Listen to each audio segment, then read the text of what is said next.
on Yeah. video? Okay, so you can start. And I can always edit anything out, so. Have you started? Yeah. Okay.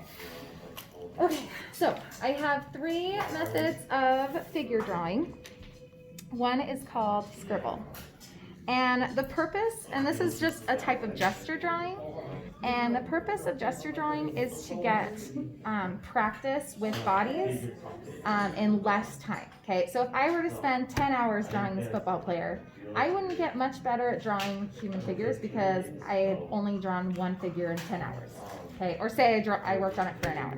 Gesture drawing should take you like 1 minute, and then in 1 hour, you could draw 60 bodies in an hour. Okay, and you're not getting caught up on detail. What you're trying to get is like proportion and movement. Okay, so you're gonna look at it. You're gonna be like, what is the purpose of drawing like this? It's to get lots of practice, get familiar with the human body and the proportions and the movement in less time. So a lot of people warm up this way too. It's also like a warm up. Okay, all right, so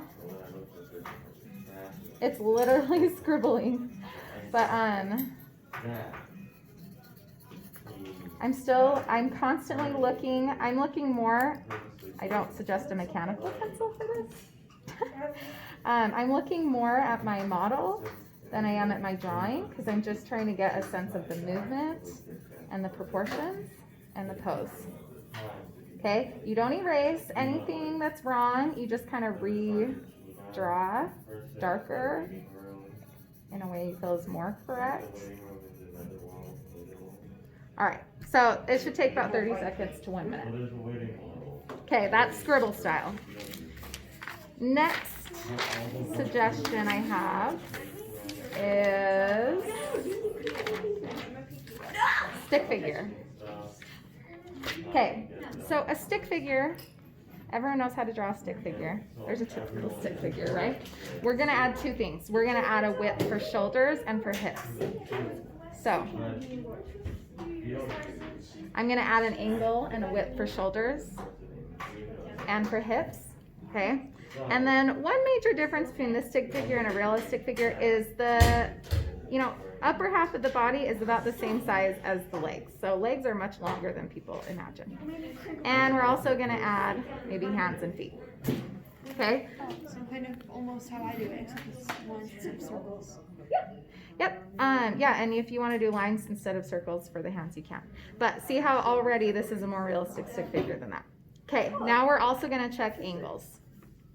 Okay?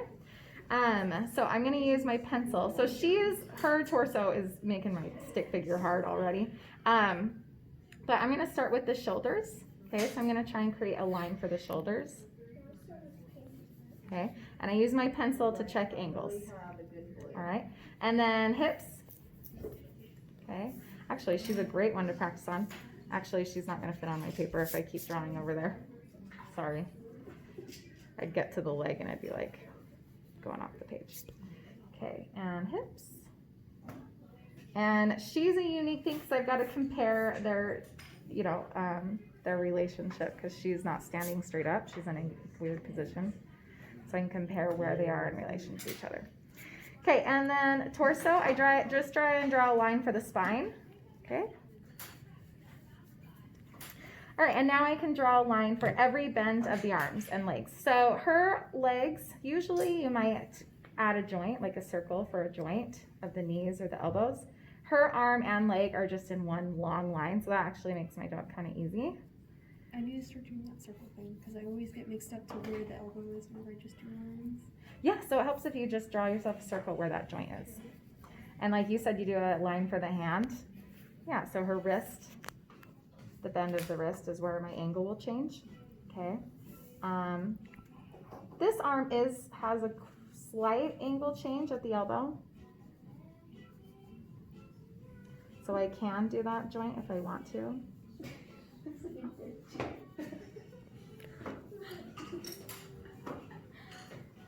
Okay, and then legs. It's getting there. It's like 3 years from getting there. And then feet and feet.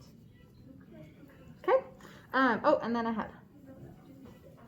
Okay, and then with figure drawing and gesture drawing, if you don't want to get caught up in drawing the whole face, but you want to suggest the direction of the head, you can add the crosshairs on the head.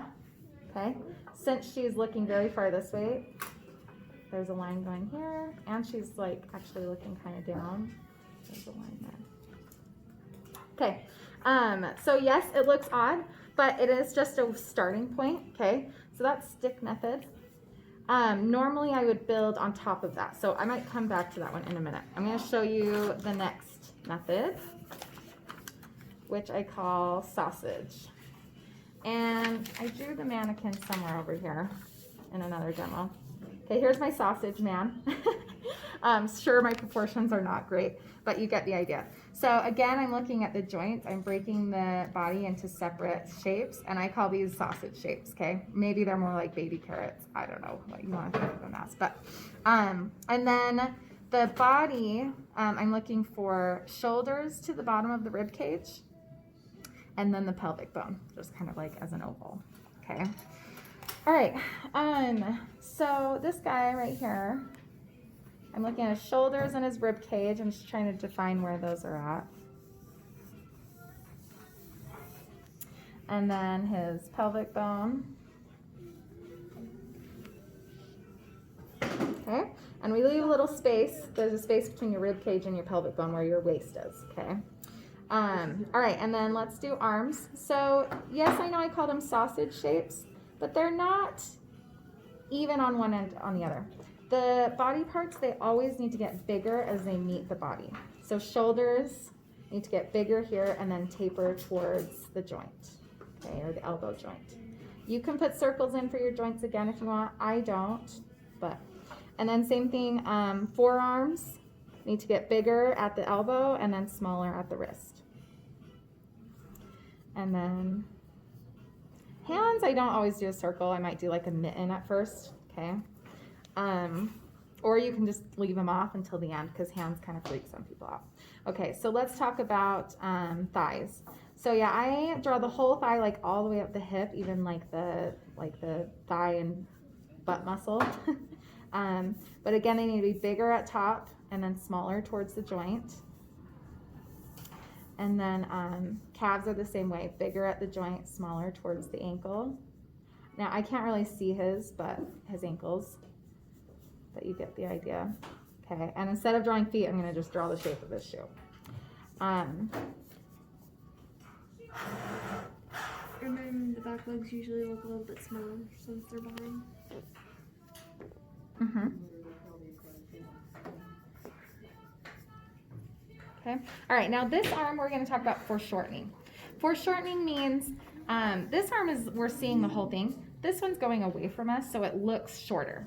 It's one of the hardest things in figure drawing because people are like, oh, it looks so weird, it's shortened. But usually when you add clothes and shading, that's what makes it look normal again. Like, oh, that arm's behind. Okay, and then the head, crosshairs for the direction of the face. Okay, so that's these are 3 different methods for starting a figure. Once you have this, you'd want to check for accuracy, check your angles, check your proportions, and then if everything were right, then you could start adding clothes on top.